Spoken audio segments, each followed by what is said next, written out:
This is a quick video on how to deal with some of the issues you might have with find shortest path in Houdini. I found a way to fix some of the overlap and the disjointed segments right here. If you see wherever there's a branch, there's like multiple segments. So I figured out a way to have a primary route and then have the other routes branch off so that there's less segmenting and it kind of hides the point where the two parts join.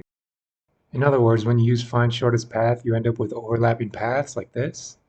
But instead, we can trim them down to look like this.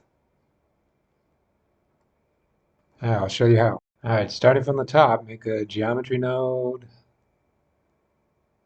Then we'll add a sphere. I'll use the lab sphere generator and cut in half.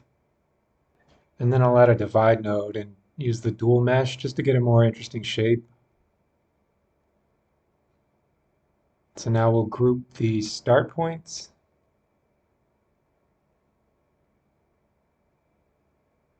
I'll just manually select a point.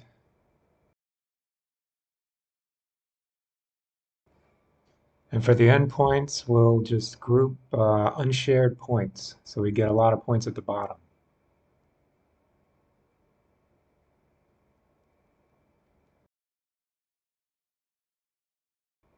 Then add the find shortest path and choose the start and end points.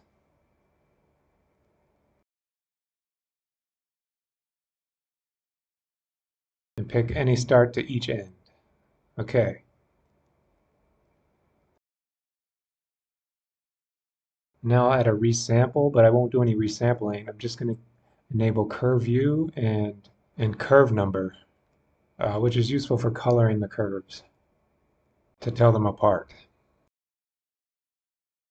And we can color them by pushing the little I button next to the node and clicking on curve number. There. And to check on the overlap, I'll add exploded view and we'll just scale it up a little. You can see how they overlap.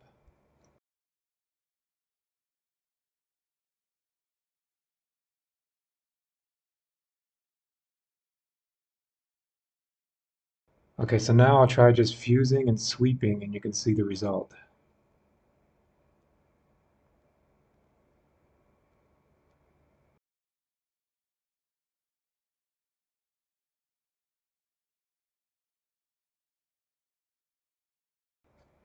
So fuse and sweep doesn't work. You get a lot of overlapping tubes like this. When I searched how to fix this, I came across this method, which seems pretty common. You can convert to line and then convert to polypath and then fuse. Doing that does help, but you get kind of broken segments where you might want more continuous lines and the broken segments for the branches.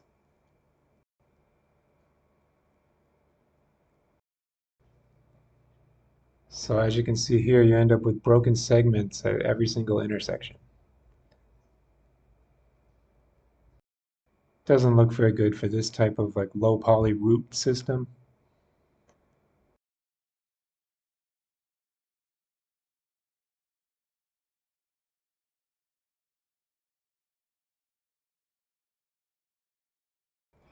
All right, now here's what I came up with to fix that.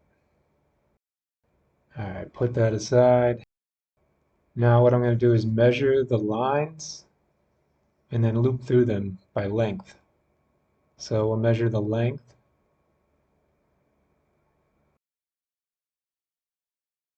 And then sort the primitives by the length. That way when we loop through them, we can go through the shortest one first, and we'll remove the segments from the shortest one, and you end up with the longest root being the main branch. Okay, so do a for each primitive.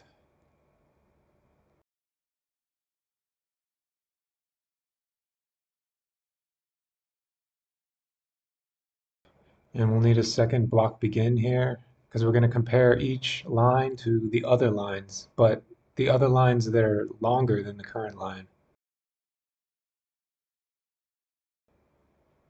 So here I'm going to add a prim ID that I can use to compare. Basically just setting the prim ID to the prim num.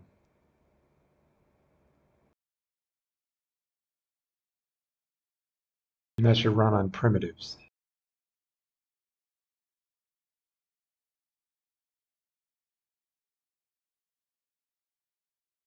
To isolate the other lines that we'll compare to, I will promote the prim ID to a detail, and then we'll use that blast to remove any prim that is less than that prim number, the prim number of the current iteration. So we'll add a spare input and then plug in that attribute promote so we can get that detail.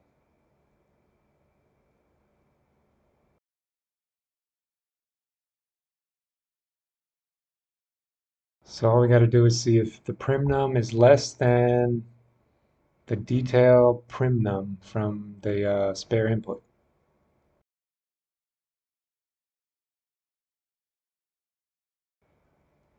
Make sure you use -1 for the spare input, not 0.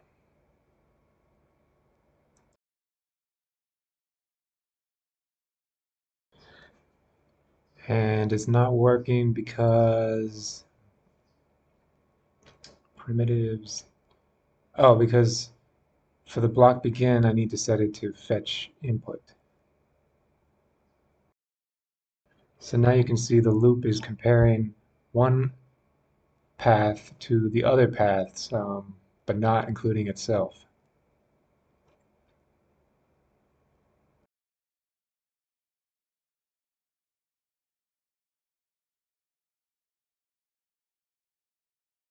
So now all we have to do is group those edges and then transfer that edge group to the current path, and then we can check where the overlap is by seeing which edge groups were transferred.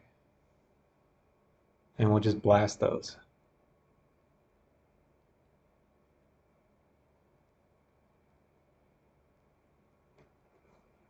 So effectively removing all the edges on the paths that are longer than yourself. You have to turn the distance threshold very low, 0.01 or something.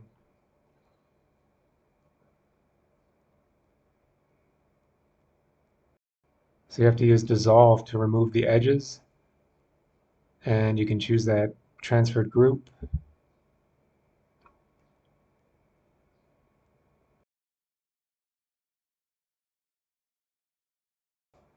There, now you can see the edges have been removed and there's no more overlaps.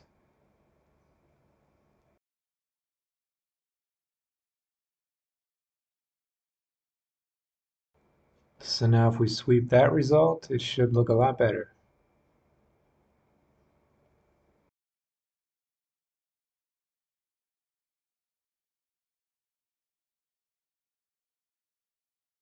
Yeah, that's basically it, except there's one other thing. If you want to use P-scale or smooth, you got to go about it a little bit differently because the way we broke the lines up. I'll show you how to get around that. Let's start with P-scale here. You need to do the P-scale before we do the loop. So you get the original curve view attribute.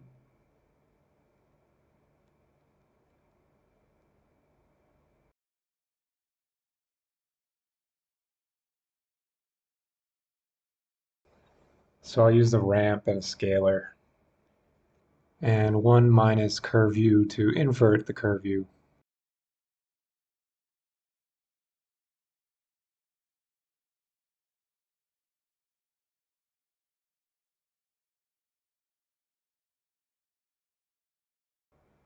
Change the range here.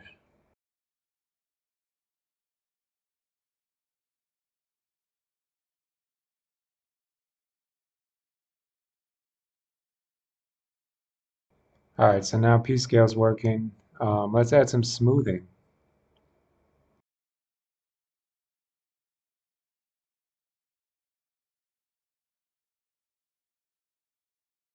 So for the smoothing, all you need to do is fuse them together before smoothing, and that works pretty well.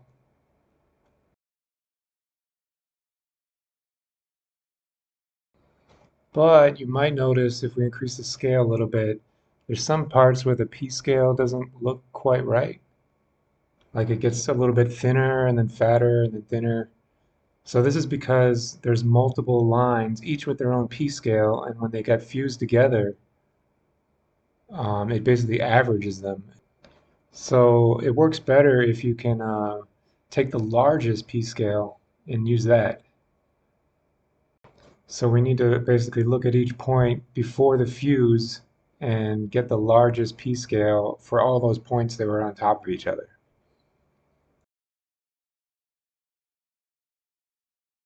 And we'll do that with some effects. So make an attribute wrangle. So we can use PC find to get basically all the nearest points within a very small radius. And the second input needs to be before the fuse. So the PC find will use the second input and search all those points in a very small radius, find out which point had the biggest p-scale, and we'll use that value for the new point.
All right, that should do it. And now the p-scale should look a lot better here. See before and after, before, after.